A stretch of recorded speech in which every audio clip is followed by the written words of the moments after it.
My parents have been separated since I was young. The stories I grew up hearing about their separation, about their relationship, are pretty disturbing. My dad assaulting my mother and doing things like that. But despite that, my mom managed to leave the relationship, got involved with my stepdad, and she was able to have a life, at least in my eyes, of love, affection, and peace with my stepdad. My dad, he always had his own particular way about him. With me, he was always very affectionate and loving, although he changed when he drank. His way changed, his voice, his tone of voice, the way he looked, even his breathing was different when he drank. But never to the point of doing anything outrageous or anything like that. Despite that, my mother never turned us against my father, quite the opposite. She always talked about respect, about honoring your father and mother, about biblical principles, and that's how I saw my father, even though I knew about the stories. To me, he was never that monster he was to my mother when I was still little. I don't have any memories of those episodes. Okay. I was with my dad, it was a weekend, and we went to my uncle's house because there was going to be a barbecue on Sunday.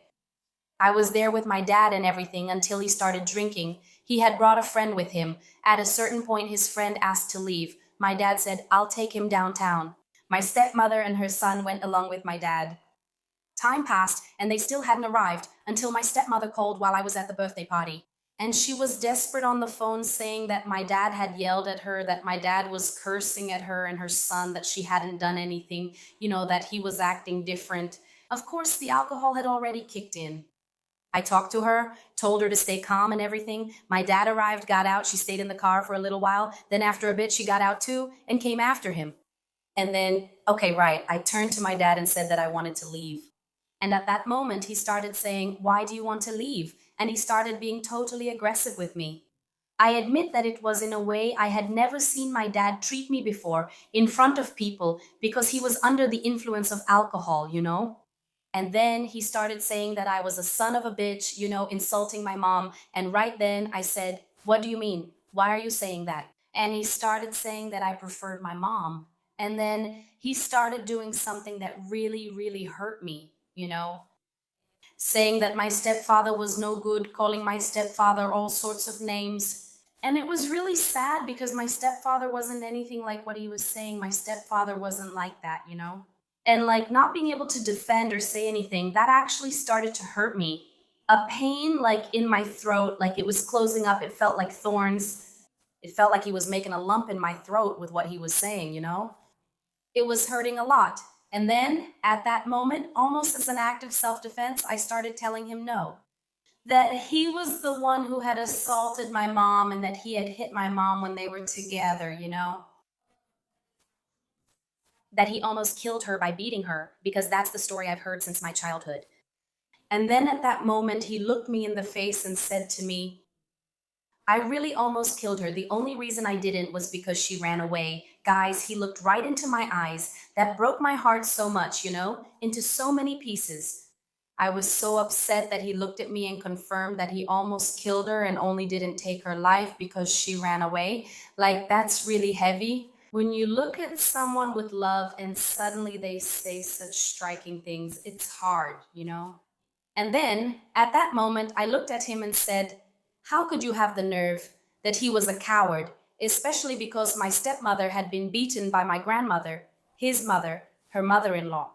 And then he just said that he really did hit her and that it wasn't enough, that he should have hit her more, and that there's footage of her being beaten to show a bitch like me. Oh my God, seriously. It was so hard to see my dad, someone I always cared for and loved, verbally attacking my mom, murdering her with his words, verbally assaulting my stepmom, and verbally attacking me. Even if it wasn't directed at me, like calling me a bitch. It was very painful. I asked him why he was doing it and said I would leave. He told me to go ahead and leave. I immediately started ordering an Uber and called my mom, but I didn't want to tell her then. But I said, Mom, I'm leaving. I'm calling an Uber. Keep an eye out. And she wanted to know what was going on. I was trying to protect my mom while no one was trying to protect me there, right? But moms always notice when something's wrong, and my mom did. So I told her what was happening, and my dad came after me.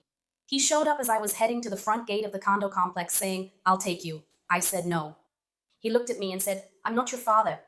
At that moment when he said, "I'm not your father anymore," guys, there were so many things that hurt. Imagine loving a man. You know he doesn't have a good track record with the women you love. And suddenly he's attacking you through those people. It was really hard for me. Like, what kind of love is that? And then he came trying to hug me, and I told him to take his hands off me, not to touch me, that I didn't want to talk to him, that I wanted to leave. I got into the Uber. I just broke down crying. I vented to the Uber driver. The Uber driver was really kind to me. He treated me with a lot of respect. He really comforted me. It was really good. And when I was getting home, my stepfather was there on the corner waiting for me. And right then, I understood what it means when someone says they take care of you, that they love you, and what it means when someone actually takes care of you. Someone who's really there. I felt really supported by my stepfather and my mom. I opened up. I told them everything that had happened. I told them everything that came from my heart. But from that moment on, I really started to see things as they are. After a few days, my dad even invited all of us on a trip, acting all affectionate, as if nothing had happened. And that's when I realized that the best thing we can do is leave. I know I left crying, but I had the strength to leave. And then I realized that the first act of love we need to have for ourselves is not allowing ourselves to be in those places. It's not accepting these situations. So from that point on, I understood that wherever there's something that hurts me, wherever there's someone saying things that hurt me, wherever there's a person I don't like, I won't be there. Because the first act of love I'm going to have will be love for myself. Hi, my dear, how are you all doing?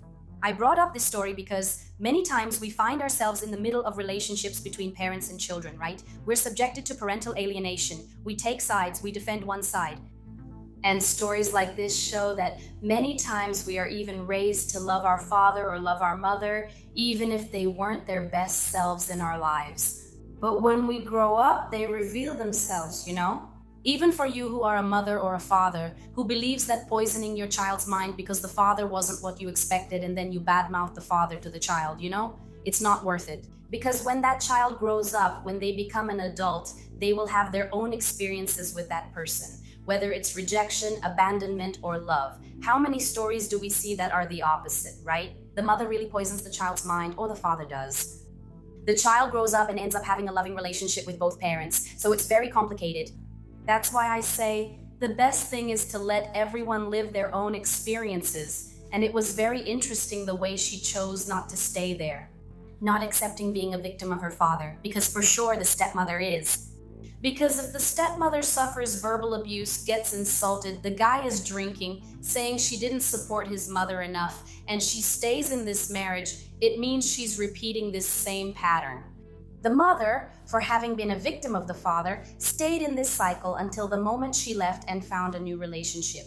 And she, as a daughter, will also stay in this cycle with her father. So, by breaking this cycle, by understanding that she doesn't accept it, that the greatest act of love she can have is for herself, by not allowing herself to be in that same environment, she's showing respect for her own future, for her own emotional well-being, for her own marriage, for her daughter, for the motherhood she'll have in the future.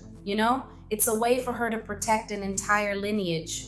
So yes, it's beautiful, this attitude of not accepting being abused by her father, whether it's verbal abuse or seeing her father abusing other women and standing up against the situation. And being able, not to stay in that place. And you also grew up with a lot of aggression at home, especially between your parents, right? Your mother said things as you grew up, and you realized they weren't true. Your father planted a lot of paranoia in your head. Later, you realized that what he taught you wasn't true. Tell me so I can share it here on stories on Dia de Paula, robotgmail.com. Like, comment, share, kisses, and see you in the next video.